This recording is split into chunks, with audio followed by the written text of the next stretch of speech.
This is our introduction to Anova hypothesis testing. So, Anova stands for Analysis of Variance. And what we're doing here is we're using the estimated variance that we're calculating based on the samples to determine how similar or how different these groups are. Specifically, we're taking the mean differences between two or more treatments, and we're using sample data, again, to make general conclusions about the population. So just as we didn't have information about the populations in t-test, we still don't have information about the populations in ANOVAs. So we're still going to be estimating that information just as we did in t-tests. We're going to continue to do that in ANOVAs. However, the clear advantage ANOVA has over a t-test is that we can use these with more than two treatments at the same time. So if we have a study that has an independent variable that has 3 levels and we need to compare all 3 of those levels, we can do that with an ANOVA. We can do 2 levels still with an ANOVA, but it's ideally suited for 3 or more. We can only do t-tests again when we have 2 groups. When we have 3 or more, this is when ANOVA comes in. So this is where it has that clear advantage. And in class, we'll discuss kind of the similarities between these. And a lot of the beginning steps are very, very similar. So pay attention to those differences and those nuances in a way that will help you understand these statistical tests a little bit better. So again, ANOVA stands for Analysis of Variance. How that breaks down is the A and the N, the O, the V and the A is how we get to that ANOVA. It's Analysis of Variance. And what we're doing in this is, again, we're trying to see if the means of groups differ. And to do this, we're analyzing the variance. So to see if the groups that we're looking at are different, we're analyzing the variance. And there's 2 main kinds of variance that we're going to look at. We're going to look at the within group variance, which is the variance within each sample. So as we estimated variance for each of, we did sums of squared for each of our groups and independent groups t-tests, we're going to, that's still that same thing where we're doing the sums of squared for each of the groups within each of the groups. And what we're going to do is we're going to compare the difference within each group, the variance within each group, to the differences between groups. This between group variance is how these groups differ from each other instead of how they differ within each group. And we'll use both of those kinds of variance in a ratio, which we'll call the F ratio. So you can kind of see this graphically. If in a study, there's a total amount of variability that we have within our samples. And it's coming from 2 main places. We have the between treatments variance and the within treatments variance. Again, this between treatment or between group variance are the variance that are caused by systematic treatment effects. So the difference of our effect. If our independent variable has an effect on our participants, the different levels, that will be included in this between group variance. And any random unsystematic factors, which is kind of some noise.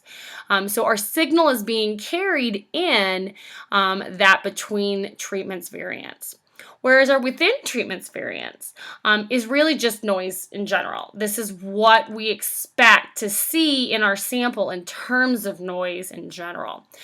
And so again, we're having again another signal to noise ratio, just as we did with the t-test. We're still kind of doing that. We're going to be then canceling out hopefully these random unsystematic factors using our ratio. This is still hypothesis testing, so we're still have a null hypothesis and an alternative hypothesis. Our null hypothesis is again this idea that there's no effect. So that our independent variable had no effect on the dependent variable. That stays the same. What changes, and we're again still talking about the population, so we're still talking about these Greek letter mu. What's changing here is because we're dealing typically with 2 or more groups, our our mathematical expression of our null hypothesis expands. So instead of the 2 groups being equal, it may be the 3 groups that are equal, as you see in this example. It may be the 4 groups that are equal, which all you do is add another equal sign and mu 4. Maybe the 5 groups are equal, but it's again that there's no difference between this group, that there's no factor, that the factor is having no effect on our dependent variable. So this is again that mathematical expression of our null hypothesis. The alternative hypothesis becomes a little bit more complicated because we've got several different groups. So what we're going to say is that the alternative hypothesis, or the research hypothesis, is there's at least one mean difference among the populations. We don't know where that is. Again, Anova is an omnibus test, and we'll get into that in a little bit more detail later on. But there's somewhere in there, there's a difference. We can't say that mu1 is not equal to mu2 is not equal to mu3, because mu1 and mu2 may be equal, but mu3 be different. So there's at least one mean difference among the population. So an acceptable shorthand of that is to write that it's not the null, so not H sub 0, so it's not the null hypothesis. So again, the issue is how many ways can the null hypothesis be wrong? All means are different from every other mean, so that's one way. None of the means could be equal. Again, you could have the option of all not equal signs. But you could also have the situation where some means are not different from others, but some means do differ. So some are the same and some are different, and you don't know ahead of time where that is. And we're not testing that way. So again, the acceptable mathematical term would be not the null hypothesis, because we're saying that somewhere in this, between the groups, there's a difference. I don't know where that difference is between these 3 groups or between these 4 groups, but somewhere between these groups, there is a difference, is our research hypothesis or our alternative hypothesis. Again, the F ratio is how we're, the actual statistical term that we're using. Where we're looking at this between group and this within group variance. If the null hypothesis is true, our F ratio, our F score, we should see the size of our treatment effect be near 0. Because there's no difference. There's no difference between our groups, so there should be no treatment effect. Because there's no difference, then really all we have left in our F ratio is noise. And that noise should be about the same. And because that noise should be about the same, our F should really be very close to 1. So if you have an F that's right around 1, that means that you're probably not going to have a significant F, no matter how big your sample size is, because really all you have in your sample is noise. There's not much signal, if any, because you have this treatment effect near 0. So your F is near 1, because all you have is noise over noise. If your research hypothesis is true, then your size of your treatment effect is more than 0. We're not dealing with a no treatment effect. We have a treatment effect because our research hypothesis or our alternative hypothesis is true. And if that's the case, then we should have signal plus noise over noise. That signal then is going to make our F noticeably larger than 1. Again, this is going to be dependent on the sample size and the effect size to determine that power and how large this F gets, but we'll see that the F is noticeably larger than 1. We also say that in this F ratio, the denominator of the S ratio is called the error term. So the bottom of the ratio is the error term because that's just noise. Whereas the top has signal and noise, the bottom is just noise. And so that denominator of the F ratio is often called the error term. So these are the notations that are in your textbook. It's really important to learn these because otherwise your formulas will make no sense to you. So please go through your textbook, spend time with these, learn these. The number of treatment conditions would be K. So if you have 3 levels, yeah, it would be 3. The number of scores in each treatment you can see. We're going to have different numbers. The number of total scores. So when all sample sizes are the same, so if you have 10 participants in 3 different groups, your K times your N is going to equal your large N. The sum of all your scores added together is T. The grand total of all the scores is GT. Now, what's important to know here is that there is no universally accepted notation for ANOVA. So this is the notation that your textbook uses, and this is the notation that we will be using throughout the duration of this class. So this is what I would learn. But in terms of understanding this conceptually, what's more important is to understand, again, the number of treatment conditions, the number of scores, how you're adding this all together, because there is no universally accepted ANOVA. Different textbooks are going to have different notation. So if you go to graduate school after this, your statistics textbook is typically not going to use these same numbers. Other statistics classes using other textbooks will have different notation. This is the third or fourth set of notation that I've dealt with in the past 6 years. So again, notation is not universal. Don't tattoo it anywhere, but understand what these things are talking about and understand what the notation means. And we'll use these things enough that it should become pretty understood. So what I'm going to do next is I'm going to review the ANOVA equations, and then I'll have a separate video that has a practice problem that we can work through. So let's go through the equations. So we're still dealing with sums of squared. Again, if you're not comfortable with sums of squared, I would just sit down and practice doing them over and over and over again, because we will continue to use them throughout the duration of this course. Sums of squared is how we're estimating our variance for these samples, for the populations using the sample. So again, sums of squared is going to be very, very important. Because we're analyzing variance, we're going to be computing lots of different sums of squared. We're no longer just dealing with sums of squared for each group. We're dealing with sums of squared for multiple things. We'll have sums of squared total, which is just that, for the total for all the scores in the study. What's important to know is that sums of squared total, sums of squared within treatments, and sums of squared between treatments are additive. So if you have the value of sums of squared within treatments as 10 and the sums of squared for between treatments as 20, if you add 10 and 20 together, they equal 30. That's what your sums of squared total is. So these all kind of work together. So if you have two of these values, you don't need to calculate the third, because you know that, because again, they're additive. So if I give you sums of squared total is equal to 50 and sums of squared within treatments is equal to 20, well then you know sums of squared between treatments is equal to 30, because again, sums of squared within treatments plus sums of squared between treatments added together equals sums of squared total. So again, this additive relationship is going to be really important for a number of ways. You can save yourself time, because if you have two of them, you don't have to calculate the third. The other benefit is you can calculate the third to check your work, to make sure that they are adding together. Because if they're not adding together, then something along the line has gone awry, and you should go back and check your numbers, because you will always see that these are going to add together to sums of squared total. This is going to be very, very important. So please become comfortable with that. Again, become comfortable with the notations so that you can come up with all these scores. And these will make more sense when we get into the example in the separate video.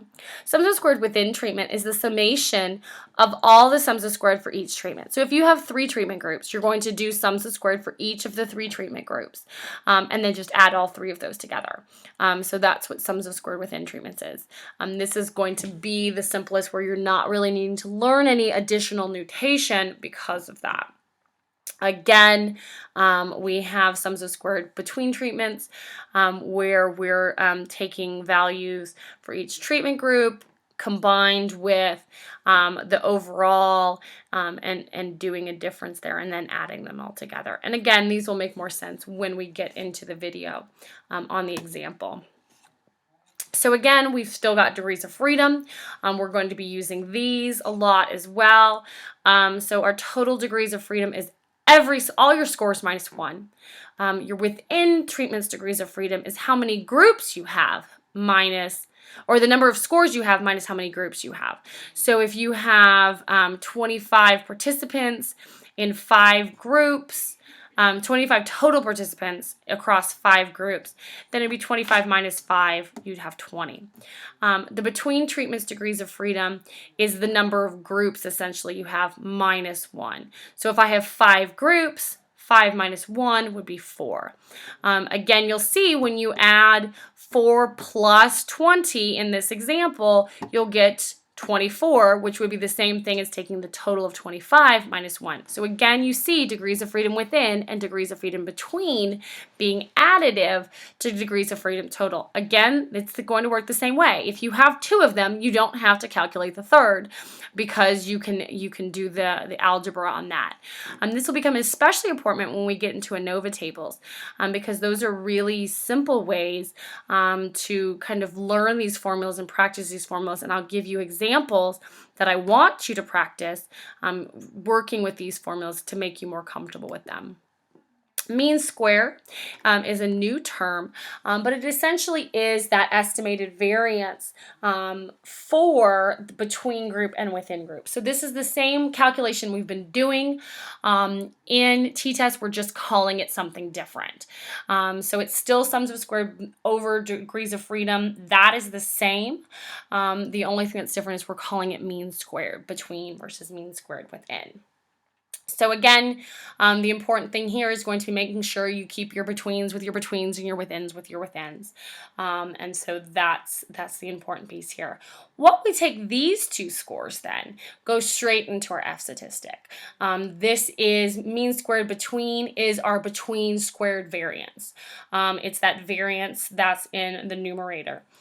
And our mean squared within is that variance between within our groups. That's that error term. Mean squared within is often called mean squared error. So sometimes you may see it referred to in articles or in other textbooks as mean squared error because again, this is our error term. This is just that noise, and so it is our denominator. Here's the famous F test. And this criminal record study is the example that we're going to be going through later. So the F statistic is, again, this F ratio is between group variance over within group variance. And again, we're estimating these based on our samples. We don't know what they are for the population. We're using our samples again to make conclusions about the population. So we take mean squared between, which is our noise plus our signal, over mean squared within, which is just our noise, which is the hope then that the noise will cancel each other out and we'll just get a number that gives us an estimate of how much of an effect we have between these groups. So this is our F statistic. Again, it's the same steps that we've been using previously. We're able to do it strictly with variance and not necessarily dealing with the means as much anymore because this is an analysis of variance. The distribution of F ratios. So remember when we were talking about t-tests, we had several different distributions for t-tests, and those were differing depending on our degrees of freedom. This will continue to be true for F tests, but we have more degrees of freedom. So we're going to be using both degrees of freedom within and degrees of freedom between to define our F ratio.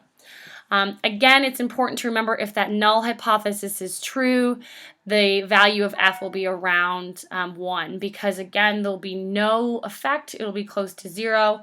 So essentially, we have a ratio of noise over noise. If you have one thing over itself, you get a ratio of 1. So again, noise over noise gives us 1. Because these F ratios are computed from 2 variances, they're always positive numbers. Because we're doing a variance and we're squaring those values in sums of squared, any negative numbers that we have disappear. You should never again have a negative number if you're squaring values. So you should never come up with anything negative for a sums of squared total. You should never come up with anything negative for an F ratio. So these are always positive numbers. If you come up with a negative, again, go back to the drawing board and see where that calculation error is, because there's a calculation error somewhere along the way. Again, we talk about these distributions of F ratios based on the degrees of freedom, and so the tables are set up that same way. They're going to be organized by 2 degrees of freedom. The degrees of freedom numerator, which is what they'll call it in your book, is the between, and it's typically shown in the columns. And the degrees of freedom denominator is the within, and it's typically shown in the rows. Again, it's going to be important to know those, the between versus the within. This is our F table. What we'll see in these F tables is it has our sums of squared, our degrees of freedom, our mean squared, and our F ratio. These are really, really helpful because they, excuse me, they tell us a lot about our variance, and they help people understand. Again, these are very additive. So the fact that there's not a score there in total, you can come up with that score of total just by adding 90 and 48 together. That equals sums of squared total. So if you have an F table that's given to you with blanks in it, you can add those values together, subtract those values, given your understanding of the equations. Again, for mean squared, if you look at mean squared between treatments, that's equal to 90 over mean squared within treatments, which is equal to 6. It's set up just as the F ratio is. So if you take 90 divided by 6, you get 15, which is our F value. If you take 90 divided by 1, sums of squared between is 90, degrees of freedom between is 1, 90 over 1 is equal to 90, which is mean squared between. 48 over 8 is equal to 6. So this table is set up in a way that you can see the relationship between these numbers, and it's a very, very helpful way to learn and to how to do these formulas. And so I will be giving you F tables that have holes in them, where you have to find the answers given your relationship with these formulas. Here's our F ratio. It doesn't even look normal. You don't have to worry about one-tailed tests because they're all one-tailed tests. You only look in one tail of the F ratio. We again will cut off different percentages, 1%, 5%, whether we have an alpha level of 0.01 or an alpha level of 0.05. And so again, that will be different. And we'll look up those numbers, those critical regions, again in an F table, just as we looked up the critical regions for a t-test in a t-table, we'll be using an F table for these. So here's an example. If you look up in the back of your book, degrees of freedom 3, that's within, and degrees of freedom between, degrees of freedom within is 20, degrees of freedom between is 3. You look that value up, you're going to get, at an alpha level of 0.01, you're going to get 4.94. That's your critical region. Again, if you have an F value that's higher than that, you would reject the null. If you have an F value that's lower than that, you would fail to reject the null. So again, everything in terms of rejecting is pretty similar. The only thing that's different is that we only are dealing with one tail here. We're only looking at one place because the F ratio only really has one tail. So again, the hypothesis tests are using the same step that we've used previously. We're just sometimes calling them something a little differently. So instead of calling them the estimated variance, we're calling them mean squared. So again, but other than that, the steps are very, very similar. So what we're going to do to compute the F statistic is first you're going to need to compute those sums of squared. Then you're going to need to compute the mean squared, and then you're going to need to compute the F. The example I gave you didn't give you mean squared total, but it's again additive. So mean squared between plus mean squared within is equal to mean squared total. You'll do the same thing.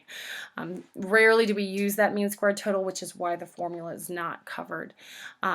So again, that additive relationship holds up. Again, Anova is an omnibus test. And what I mean by omnibus is that it's kind of overarching. It tells us in general if there's a difference, but it doesn't tell us where that difference is. So if we're testing 4 different groups and we get a significant F value and we're able to reject your null hypothesis, that means we have a difference in our group. Somewhere. We don't know where that is. That could be the difference between group 1 and 2. It could be the difference between 1 and 4. It could be the differences between all of them. They're all different. We don't know. Our F ratio just tells us there is a null hypothesis, that there is a difference. So if we're able to reject the null hypothesis, it means that the population means are not all the same. There is a difference between the means, but we don't know where that difference is.